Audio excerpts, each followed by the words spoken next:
Hello there, and welcome to Avon Talks. My name is Ethan, and I am joined here today by Terri Wilson, the president of the Avon Historical Society, and Nora Howard, Avon Town historian and a member of the Historical Society.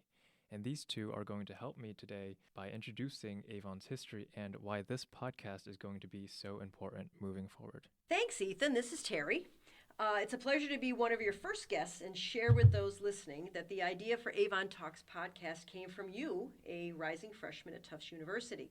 It was no surprise that you brought this idea to us a year ago because living in this technology age, podcasting is a quick and easy way to share past, present, and future stories of interest to our history-based audience.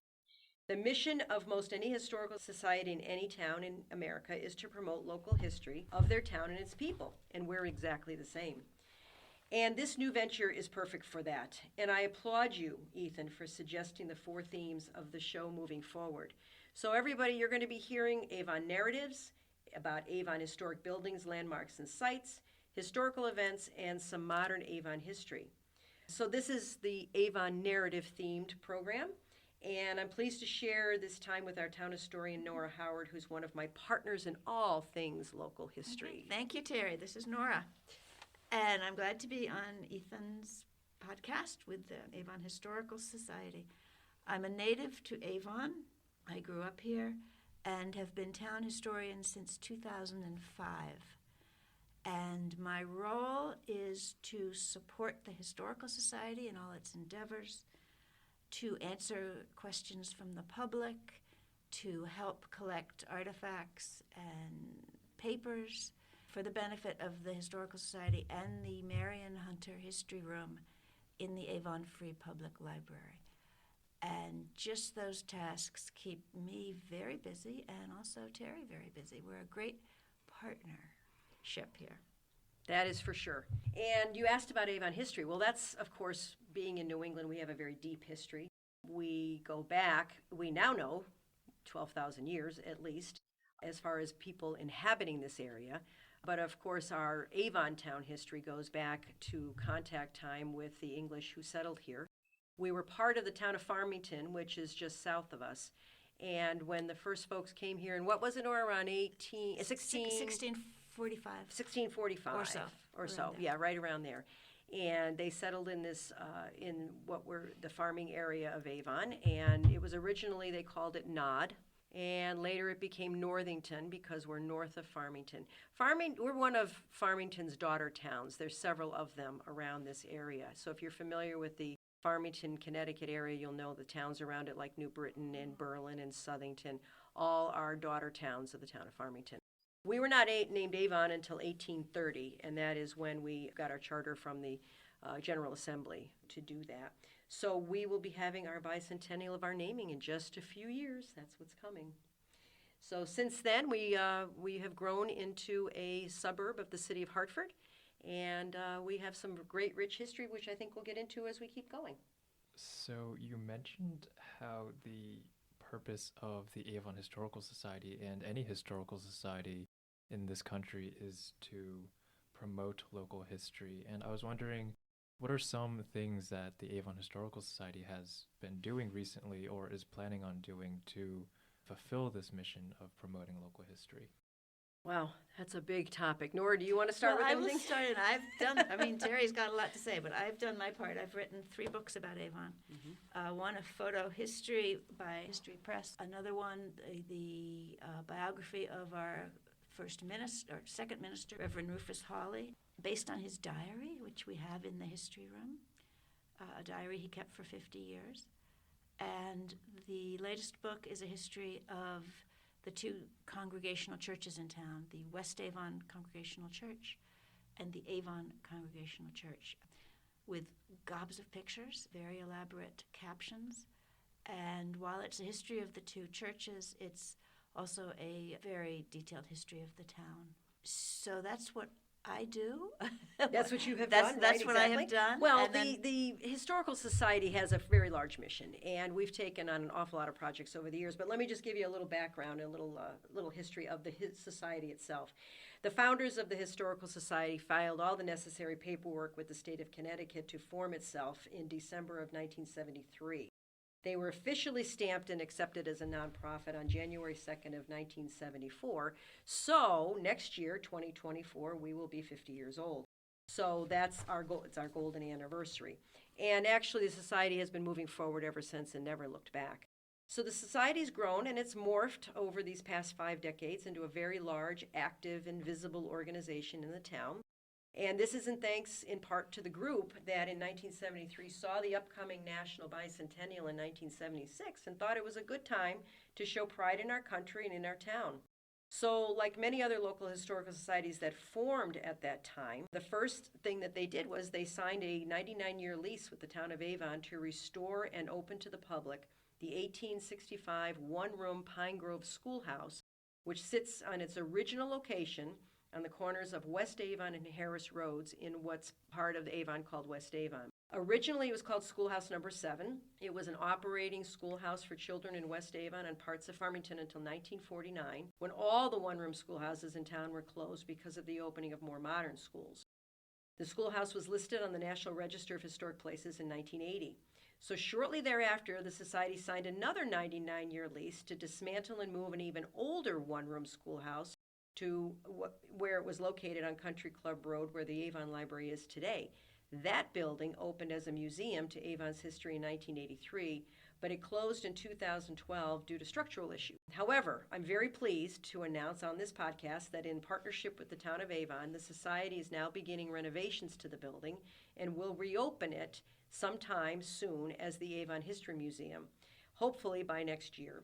So we're very excited about that project because we'll be sharing our local history more publicly very soon. So that's 2 buildings that we run in town. And in addition to all of that, we have educational programming. We have banners about our history that are in public sites around town. We've worked within the schools on various projects. We partner with other organizations in town to promote history. We have partnered with the Land Trust on some of their projects. We have done some things with the Garden Club of Avon. We certainly do a lot with the Avon Congregational Church in programming there and have brought speakers to them on history because both the Avon Congregational Church and the West Avon Congregational Church are 200 years old.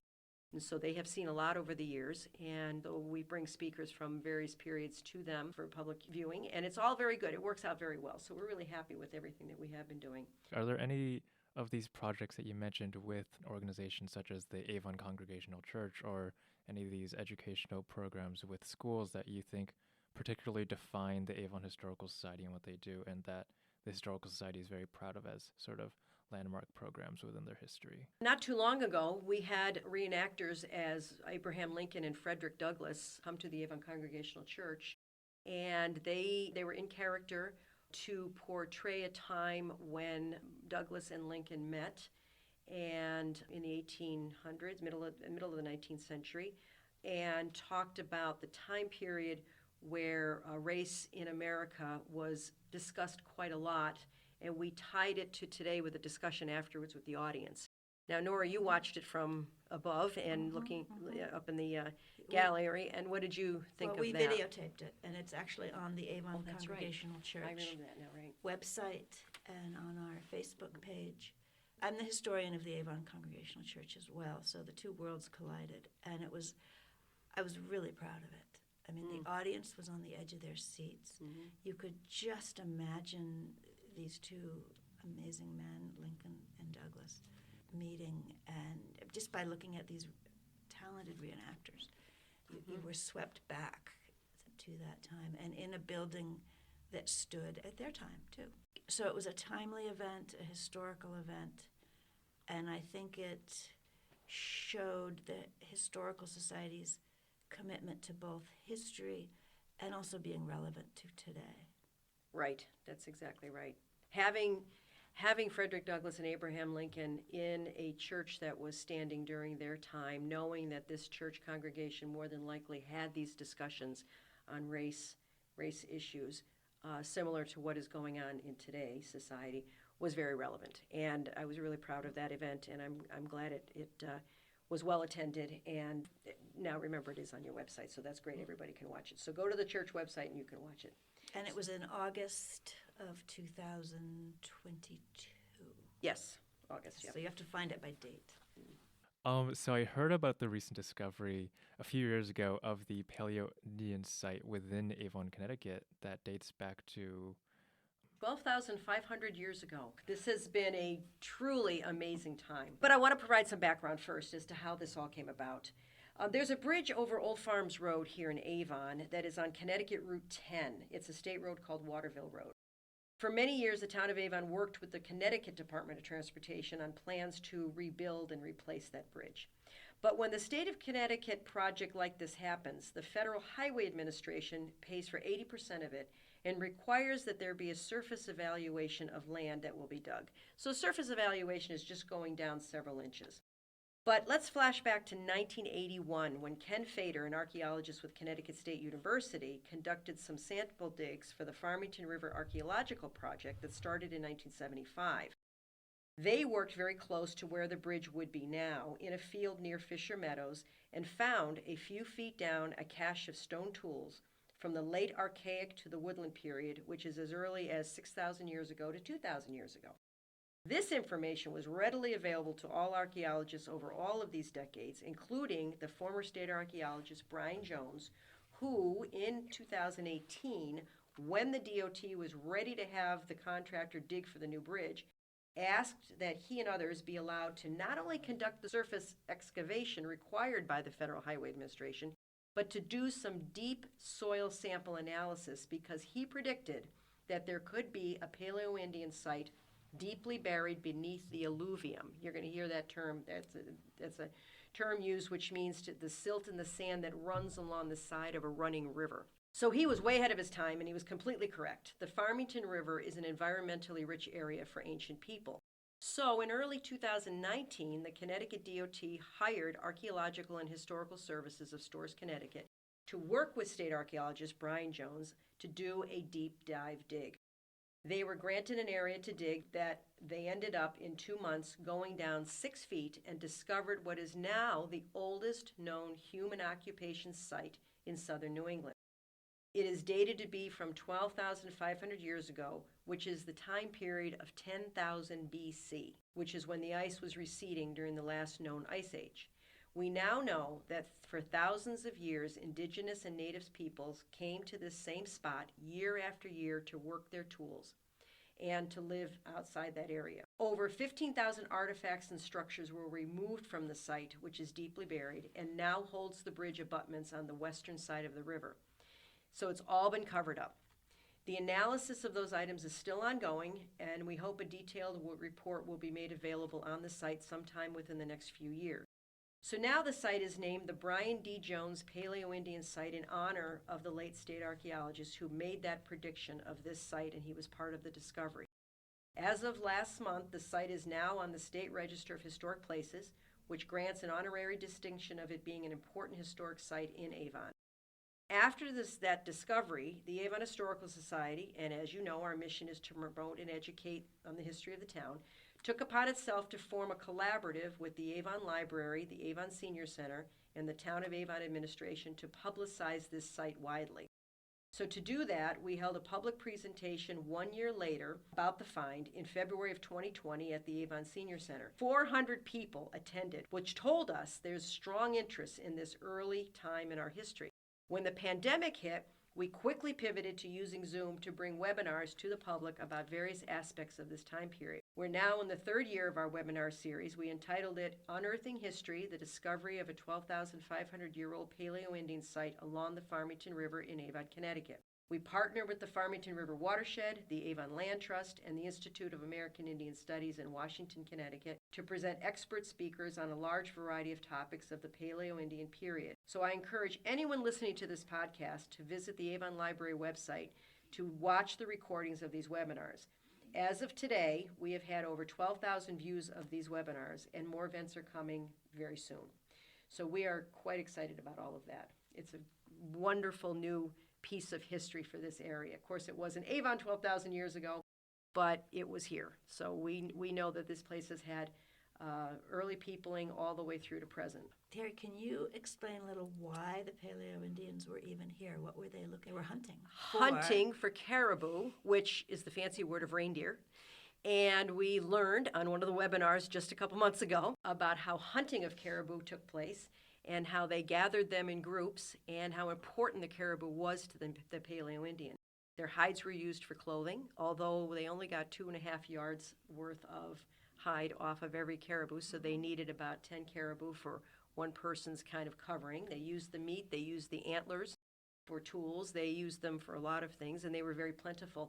And the caribou moved all around this country, and so the indigenous people kind of followed them.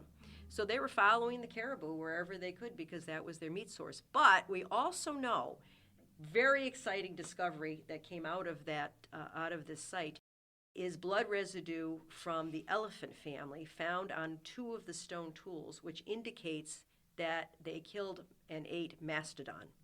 And a mastodon, of course, is a very large 4 to 5 ton animal.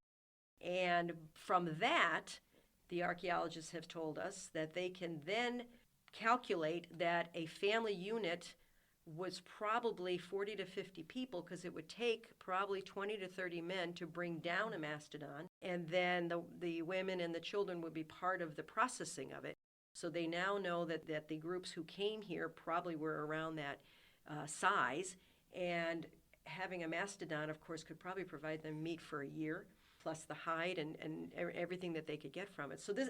So much is coming out of this site that we just did not know about early people in America, in this part of America. It's not the oldest site in America. It's only the oldest in southern New England. There is a little bit older site up in New Hampshire. The Tennant Swamp site in Keene, New Hampshire is 13,000 years ago. But we know about the Clovis people in the western part of the country, which are 18,000 years ago. But we are very, very pleased that this was found. We know there has to be other sites around Connecticut beyond Avon. The one in Washington, Connecticut, near the Institute, is about 12,000 years old, and that's the Templeton site. And we know there has to be more. So this is really kind of probably the tip of the iceberg, that something more is going to be coming. Wow, that is a lot to follow up on. It's a lot. It is. It's quite a lot. And it's still going on. So this is the first time we're announcing it on a podcast, but I think there's been a lot in print. There's a lot in scientific journals about this site.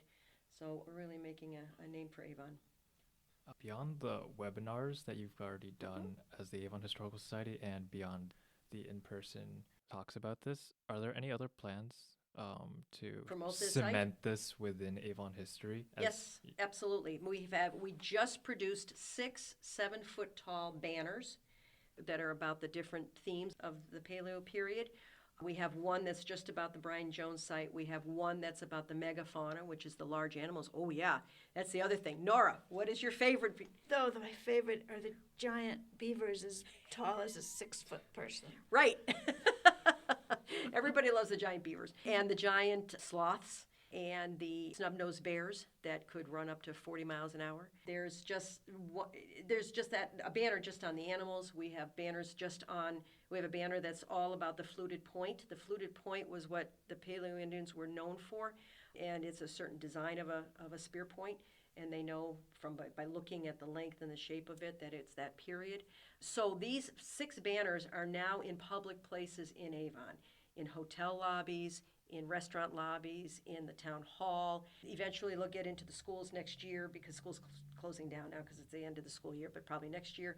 So we're hopefully going to make another 6 next year, and they are going to, every 2 months, they'll be moving around to different locations so the public can read them and see them when they're in a waiting area, or if they're walking into a place, they'll see something.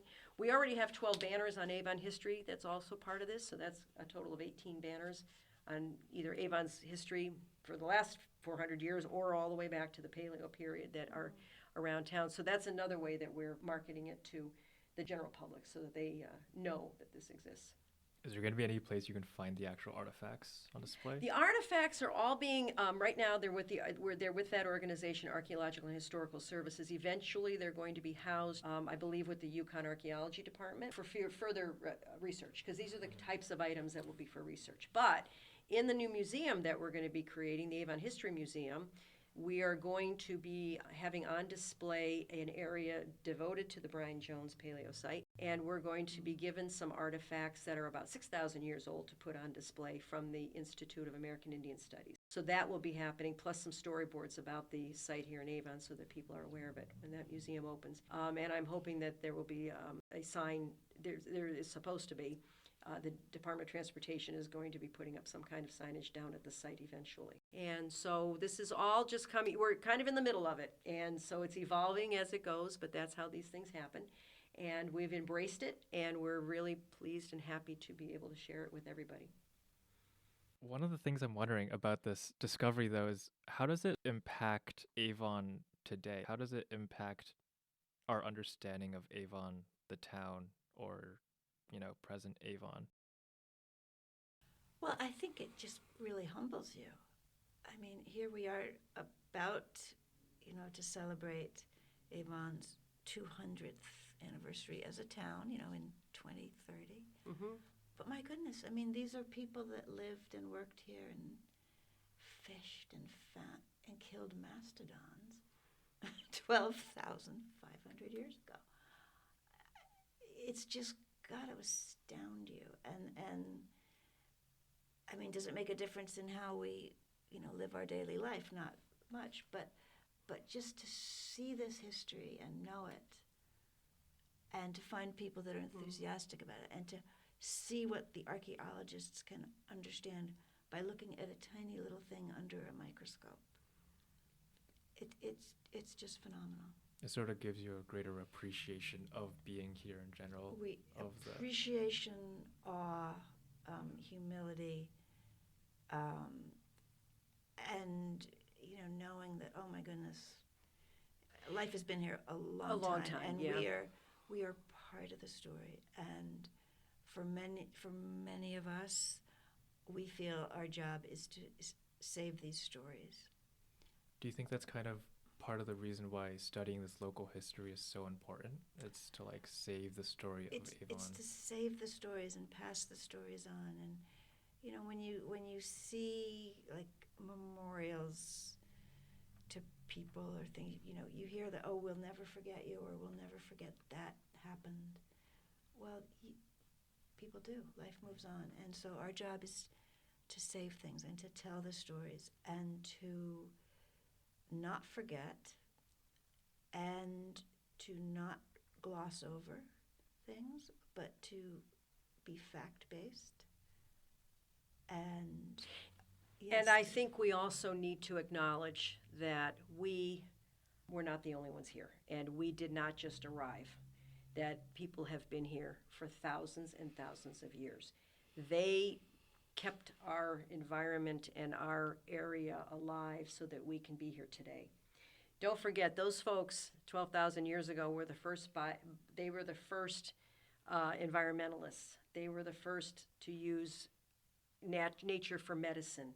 They were the first astronomers. They were the first of everything because they used the earth to live and what was around them, and they were very aware. And that allowed them to progress and to thrive and survive all these years to now. So part of our Avon history is also the ancient time that we need to acknowledge, and we need to make sure that we try to maintain that story for them, as you were saying, the stories as they go. So that's what's important about this. And people thrive when they have a very strong sense of place. Mm-hmm. When we see that 12,000 people have watched the Paleo-Indian Zooms, 400 came to the lecture. Mm-hmm. How many people are on Ancestry.com these days? I mean, people are hungry for history. Mm-hmm. And we have the privilege, our small group, to do that. And that's what this podcast is going to be moving forward. So, Ethan, you were right spot on in bringing this to us. So I have to thank you for that, because you're allowing us to share this with the world.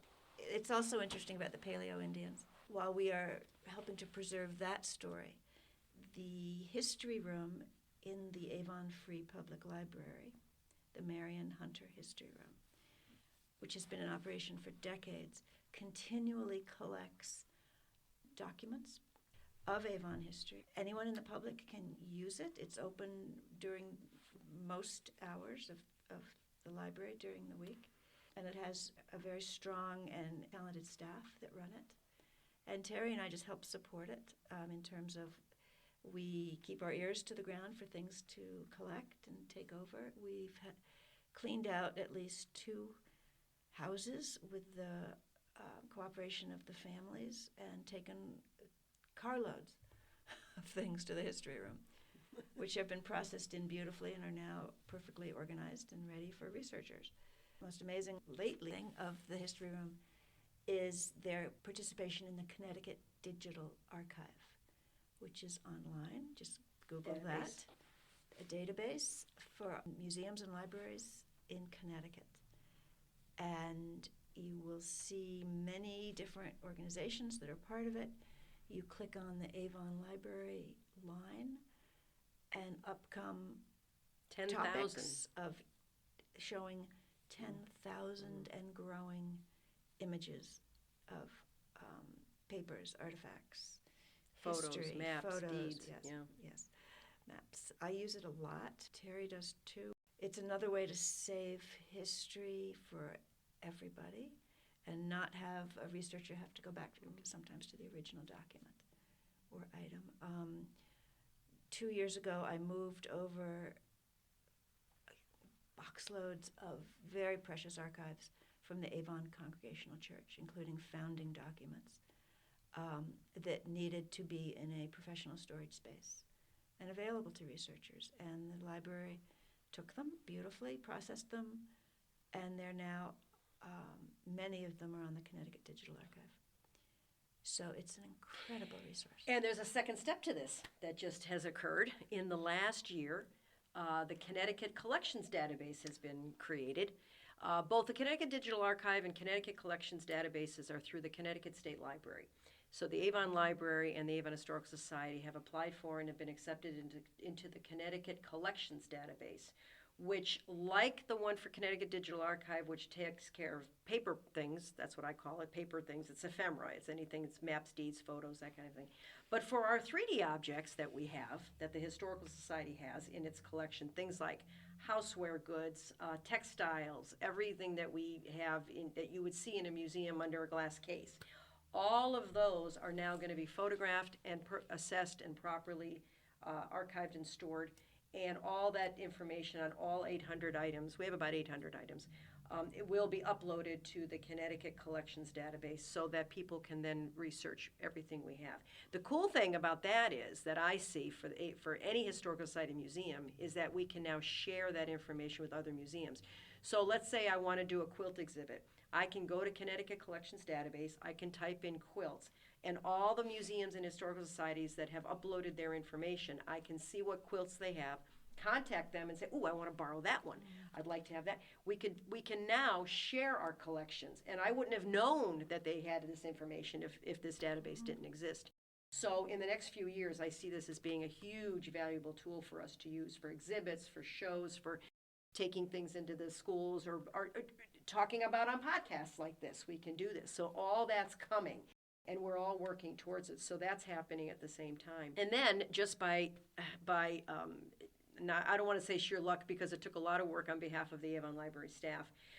They applied for and won a federal grant called Save America's Treasures from the Institute of Museum and Library Sciences Historic Preservation Fund. It's a 2-year grant, started not too many months ago, that is allowing us together to professionally access and store all these objects in the collection. So at the same time we're going to be doing that work, all of that will go into Connecticut Collections Database. So these two are melding together, and it's going to make a very rich amount of information that people can use. So the timing of that grant couldn't be more perfect, and it's going to help us an awful lot as we develop this new museum in the next year to be able to identify the objects we want to put in it for show and display and for our changing exhibits. So that's all very cool. And this is all happening, of course, in our 50th anniversary year. So, I mean, it couldn't be even better for that. So it's exciting. I think the next couple of years are all going to be very cool. To wrap up this episode, I want to close with one final question. So throughout this entire episode, we talked a lot about the importance of local history and how even studying something from thousands of years ago, it has an impact on us. It has, even if we can't see it in our day-to-day lives, it gives us a greater appreciation of the place that we're in, the town that we're in. And then going back to something like the reenactment you had with Abraham Lincoln and Frederick Douglass, it gives us another frame of seeing that these types of conversations about race, etc., were, they were taking place within Avon less than 200 years ago. And so I was wondering, how is it possible for young people like me or other young people to kind of get their foot into local history and maybe contribute to this project of preserving this history? Wow, all right. So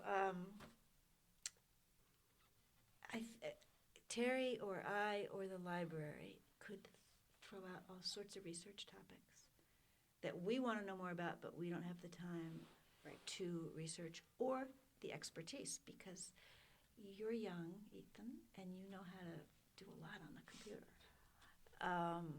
I'm thinking now of an Avon, really well-known Connecticut map maker, who in the 1850s went out to Kansas to be there to take up residence to vote against slavery, part of the Bleeding Kansas movement. We would love to know more about that. We have an Avon minister who, during the Civil War, had been an officer, and that would be really cool to know more about his time. So that's one way young people can contribute. Let's do research papers for school, for college, or as graduate papers. I mean, that would be my thing, but Terri can speak to getting involved actively. Along that same line, I very much would like to see, and I don't know how to do this, to find probably a group of people led by somebody to create a modern history book of Avon. We have Nora's written 3 books on Avon, but back in the 1980s, there was a woman named Frances Mackey who, with a team of people, wrote pretty much a comprehensive history of Avon up until it was published in 1983. We don't have a comprehensive history book, and it doesn't have to be a book. It could be online. It could be whatever it is. Something, nobody's really tracked our modern history from 1983 to present day. So like, for example, the pandemic. That needs its own section. That's going to need a chapter in some book to explain what happened in Avon during the pandemic, what happened in the greater Hartford area during the pandemic, what did Connecticut do during the pandemic. I mean, really, it's all part of a human story, But from 1983 to now, I would love to find a couple of young people getting together and going through the archives at the library, putting together a timeline, and then putting words around that, with the help of some others, to create a book on a modern history, I think is very important, because we're not only keepers of old history, we have to be keepers of modern history. So we did, during the pandemic, keep headlines from newspapers, and we did take pictures. I took pictures of empty streets. You took pictures of gas station signs where they were gas was $5 or whatever. The first few weeks went around taking pictures. And those are at the library. Right. And the Avon Congregational Church kept a daily log of what was going on or not going on at church. And that became actually a video and part of a research project of the Southern New England United Church of Christ. So there are sources out there for another researcher to come along and pull together. Yeah. But since the 80s, there's so many things that have happened in this country that Avon took part in. We grew from a smaller suburban city in a town into a much bigger suburban town. We added industry. We grew schools. No, we built schools. We don't grow schools. We built schools. Sorry about that. But it's so. If you think about it, modern history is just as important as older history. So that would be a perfect project for some young people to get involved in, and we would be happy to help you get started on that. It would take some time, it takes some dedication, but yes, we would be interested in that. So if there's any folks out there who would like to participate in something like that, let us know, because we would be happy to work with you on that. And then you will become the next leaders of the Historical Society, town historian, library researchers. You all will become, you'll become us down the road. They have to be. You have to. Somebody's got to keep it going. So there's your mission. There you go. That's a lot of pressure. Yeah. This podcast is an Avon Historical Society production, edited by me, Ethan Guo. Special thanks to Priscilla Marshall for the graphics. If you would like to support this podcast, please subscribe or follow us on YouTube, Spotify, Apple Podcasts, Stitcher, or wherever else podcasts are downloaded.